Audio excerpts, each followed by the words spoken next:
Welcome, all terminal listeners. In this episode, we'll talk about the residents of Madison Square Garden hoping to advance in their respective playoffs, must-win series for both New York baseball teams, and the release of the NFL schedule.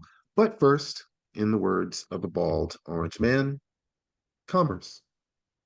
Since 1994, one name has echoed through the courts, fields, and arenas of New Jersey: Jersey Sporting News. As a credentialed media outlet with over 25 years of experience, we've earned accolades from those we cover at every level. Jersey Sporting News, celebrating New Jersey sports for over 2 decades, and we're just getting started. Let JSN become a member of your family.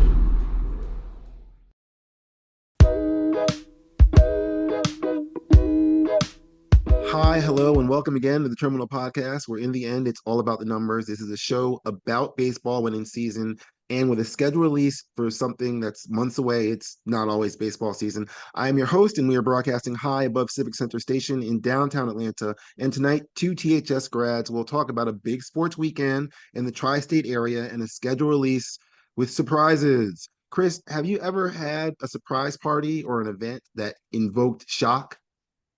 I recall when I was a child, we had a surprise party for my grandmother. I want to Ah. say it was her 60th. And again, when we were kids, that seemed way older than it does now. And I do remember her, like, I mean, she wasn't going to die or anything, but like she Yeah, did like fall back into the door when my aunt was walking her in the house, walking her in a familiar door, a door that you've walked into before at Sherman yeah, yes. Ah, Avenue. huh. That's not the easiest place to fall back. So what is more shocking to you then? That your New York Rangers are up 3 games to 2 on Carolina after winning the first three, or the pressure on the Blue Shirts to win today to avoid a game 7? I'm really not shocked that it got to 3-2. Carolina probably should have won one of the first 2 games in Madison Square Garden. The Rangers Mm. were very opportunistic. Um, and Carolina is a tough ass team. Their coach is, I think their coach beats him up in practice physically because he would still do that. He's a crazy 55-year-old man, whatever he is now, Rod Brindamore. He was I a was tough gonna say it's hard Brindamore. Yeah, he was. yeah, he was a tough hard-nosed player, and his team plays just like he Yes. played. And every guy, all Oh. 20 guys play like that. So I'm not surprised it's 3-2. There's a huge amount of pressure on the Rangers. Four four times it's happened in the NHL, once in baseball and never in basketball, Oh, where a yeah. 3-0 lead has Yeah, been at the yeah, I'm sitting there. Yeah, I'm and pausing there's because it's one like, yeah, real the baseball one's really freaking famous, yeah, Martin. a little bit, A a little little bit. bit, a little Not close that I to have any home. PTSD 20 years later. Well, the point system is I feel like we mentioned this before, but three of the best 6 teams in the Atlantic or whatever reside in the Southeast US. It's just weird because they weren't part of the original 6 because no one would think there was going to be ice hockey in North Carolina. But there's only 2 of the original 6 left. Will they meet in the next round? No. The 2 original sixes will not be. Okay. So which southeastern team is gonna get in? The Florida Panthers. I'm gonna pick Carolina. Okay. Well, so you're not picking Carolina, but how much can you really expect out of your Knicks? I'm absolutely shocked that Julius Randle and his 21-9 isn't even talked about when they talk about injuries with your team right now. How are they winning with Hartenstein, who's a better passer than he is scorer? It's your main post option. Well, first of all, Jalen Brunson scores as many points in the paint as any guard in the league. Yeah, yeah. Right. So, Which, and which the is fact that he scores points in the paint all game long that's a whole other. how is The reason Randall's not mentioned that much, and not to sound, but like that injury happened in February. That was 3 months ago. We've been without Randall. well, 3 months ago, but we've also been in the playoffs for 2 months now. How long has it been? These playoffs No, started. just about a month now. But his Yeah, injury was the beginning of February. I mean that I'm his injury was before the Super Bowl. Like just to give you I context. I understand. I understand what you're saying, but Whereas Anunoby's and yeah, Bogdanovich and Robinson all came within the last 10 days, 12 days. exactly. Exactly. Mm. So you just listed off three people that are at forwards that, and yet because 6'4" Josh Hart has decided Josh Hart is just going to rebound and he's grabbing 10 plus a game. Is Jacob Toppin available? Is he Jacob related? Toppin. Yes, he Is is. he related In to your Obi email, Toppin? you asked. He's Obi Toppin's younger brother, and he's a quarter as good as Obi Toppin. And Obi Toppin's a mediocre bench player in the NBA. But a mediocre bench player who's playing in this series against your Knicks, which is why I brought him up. It's like you can have brother versus brother in here. You don't think that the younger brother would try and bottle himself up to go up against his bigger brother in the playoffs? He No. just can't. I mean, are you going to have Patrick Mahomes' brother rush him at quarterback? No, No, but work. Patrick Mahomes' brother isn't on the roster against the team that's playing against him, and he doesn't have any. He's 6'8". You have nobody who's any. You have two guys with height, and well, first of all, we out rebound everybody because Josh Hart rebounds like he's 7'6". why is Josh Hart able to get all these rebounds? Explain that to me. I will say this: he's extremely athletic. Like he's above average athlete in the NBA. He's very strong. He's put together, and then he just gives effort. Like, I mean, there was a 6'8" guy who was really athletic and really strong and gave a lot of effort and averaged 17 rebounds a game in his career, named Dennis Rodman, right? Josh Hart averages 11 rebounds a game because he's 6'4". If he was 6'8", he'd be getting 17 a game, and some games he gets 17. Yeah, which is it's crazy because rebounding doesn't involve not skill, but it doesn't involve like necessarily like hand-eye coordination or a discernible skill like shooting a ball. You got to be strong, and you got to give great effort. Yeah, he does both of those. I mean, and Rodman will tell you, and other, I would assume NBA rebounders, because this is your job now, will tell you, I can see where the ball is going to go off of the shot and everything like that. But that's not a skill. That's just taking the time and effort to figure out what I'm trying to do and be better at it. So do you? Oh, and again, quick, I didn't want to forget this because you asked about Hartenstein. Yeah, okay. I did. Hartenstein and the Knicks and why they're successful. And you see this with as much as the NBA's morphed and changed from the NBA of when we were children. The teams that are successful and still win these days are the teams where they get the guys to understand their role and do their role. Because there's a million teams out there where the guys just do whatever they want. And the teams where the guys do their role and do their role to the best of their ability are still the teams that win. You have to have a certain level of talent first, and then. Yeah. But the Warriors are a great example of that. Like when Kevin Durant was there, Klay Thompson, you were now the third option, and he was okay with that. Yeah, it's the willingness. It's the willingness to accept the role because all of these guys at some point. And if you're in the NBA at some point, you were the man. You were number one, whether it was high school or college, you were number one. For a lot of these guys, it's like, yeah, I was number one on this other team. But now on this team, you're not. But for instance, the three guys from Villanova played together at Villanova where it was a team effort. It was instilled in them in college. But it was Jalen's team because he's got the 2 National Player of the Year. So maybe it wasn't. Maybe it wasn't because it was a team. I remember that Nova team because that was back when I was still paying attention to Georgetown, and they were really, really good. They were a team. I wasn't any good at that time because they were good though. But so the move on is, do the Knicks need to close out tomorrow night or on the road in Indiana to get some rest, to get some actual time off and get some healing possibility, or do they have to, or you confident if it comes back to MSG for a game 7 on Sunday? I'm confident because, again, not to sound, chalk, if you will. Yeah, that's why you get home court advantage because your role players play better at home. Everybody's role players play better at home. The Knicks have a great home court advantage. They have great energy from their crowd, and they play better there. So if they lose again, they just proved to you they could lose a game by 1,000 or whatever they did in game 4 and come back and win a game by 30. So, but that apparently seems to be the NBA today because Jokic and the Nuggets got embarrassed in game 2 and then said, "Hey, wait a second, I'm the best player in the world," and now I've won 3 straight. So that's it. Doesn't I hear what you're saying, but it's like, yeah. Well, I think he just realized he was like, "Wait a minute, I'm the best player in the world. Everybody get out of the way." Here's my question: does it take away from Rudy Gobert at all? Not take away from him the whole aspect of Defensive Player of the Year award when Jokic is just embarrassing him on on display on a regular basis, and not even just embarrassing him, it's calling out for the single team against him. It's I want that guy who's taller than me with this big wingspan because I'm going to score at will on him. Is that not?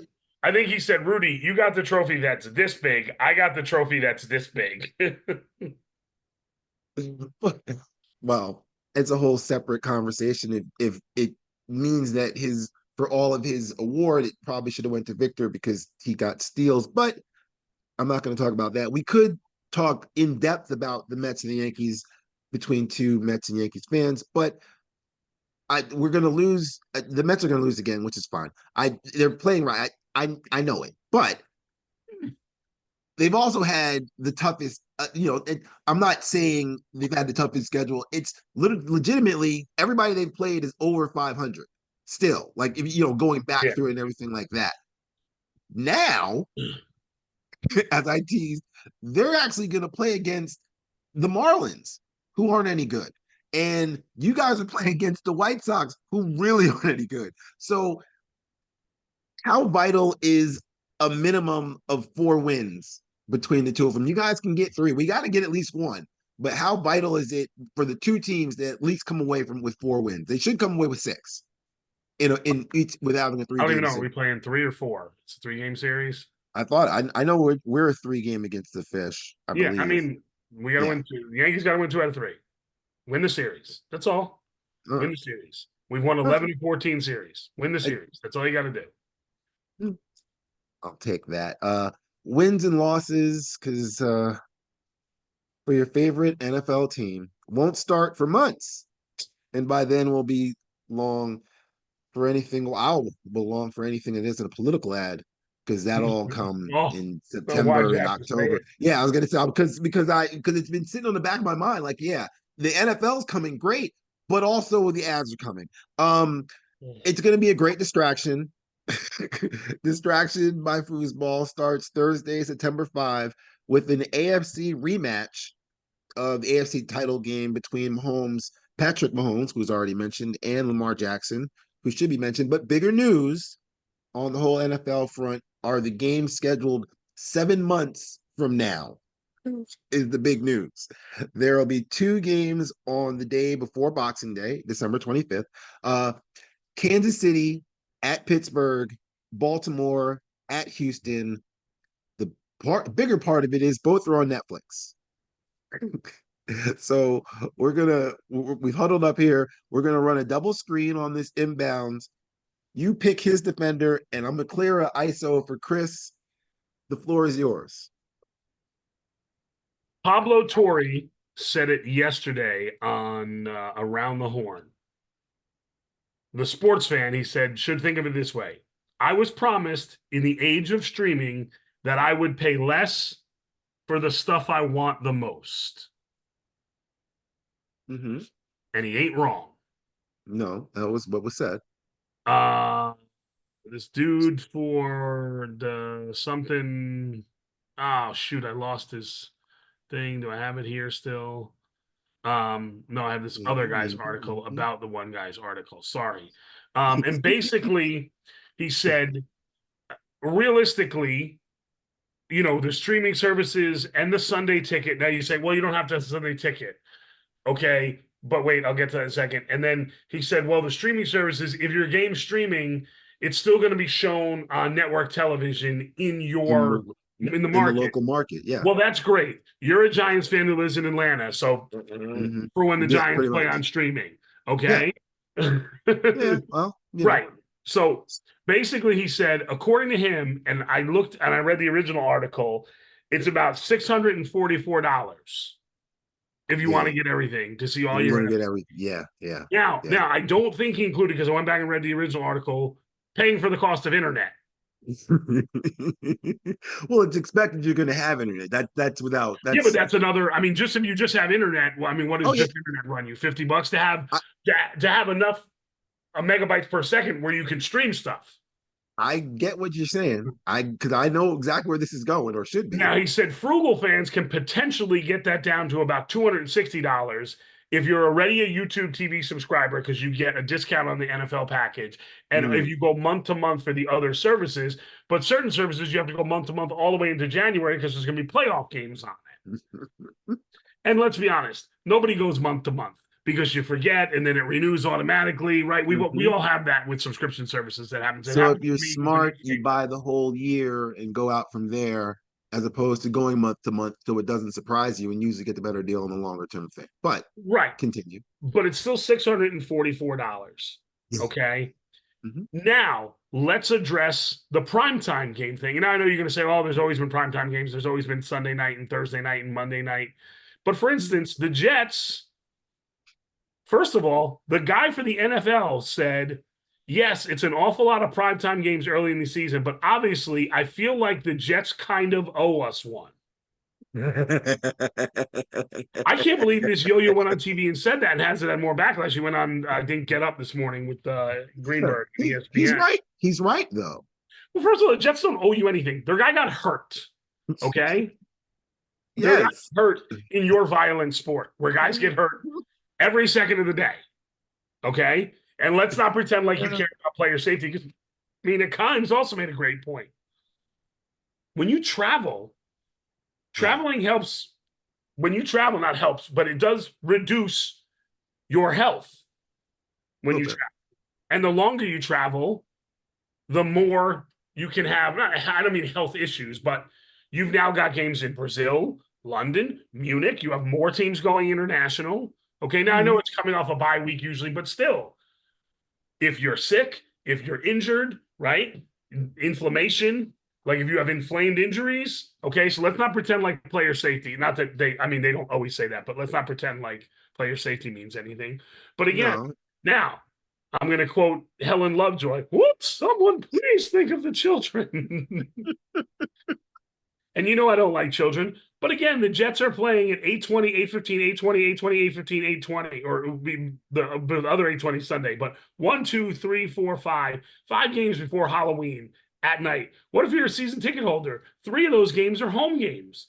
So on a Thursday night, what if you're a high school football coach like me, okay, and you're a Jets season ticket holder? You can't get to Thursday, October 31st at 8, Monday, October 14th at 8:20, and Thursday, September 19th at 8:20.